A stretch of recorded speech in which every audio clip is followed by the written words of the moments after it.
Les parties prenantes de la gouvernance de votre start-up. Vous êtes en train de créer votre start-up.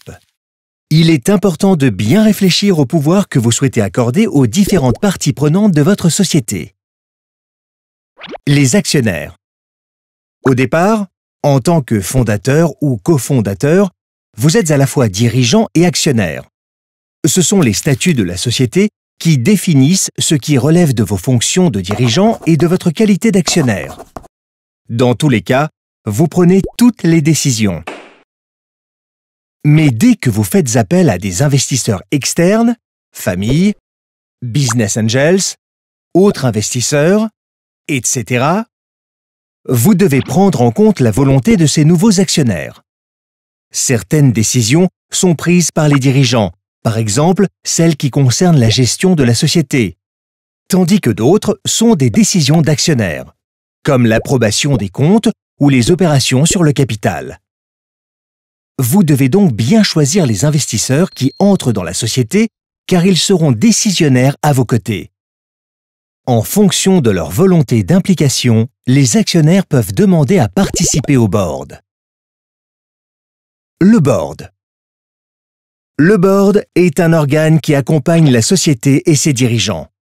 Ce peut être un comité stratégique simplement consultatif, un conseil de surveillance qui valide vos décisions les plus importantes, ou encore un conseil d'administration au sein duquel les décisions de gestion sont prises collectivement.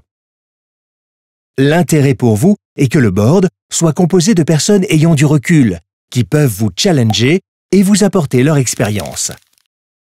Les actionnaires qui ont pris une participation significative dans le capital de la société demandent généralement à faire partie du board, car ils souhaitent savoir ce qui est fait avec leur argent, voire valider certaines décisions importantes. Il faut donc trouver un équilibre pour qu'ils puissent donner leur avis sur les décisions qui ont un impact sur leur investissement, tout en vous laissant maître de votre projet. Par ailleurs, pour que la société fonctionne de manière fluide, le board ne doit pas se prononcer sur des sujets trop opérationnels. Vos salariés. Les startups ont souvent du mal à proposer une rémunération importante pour attirer des talents.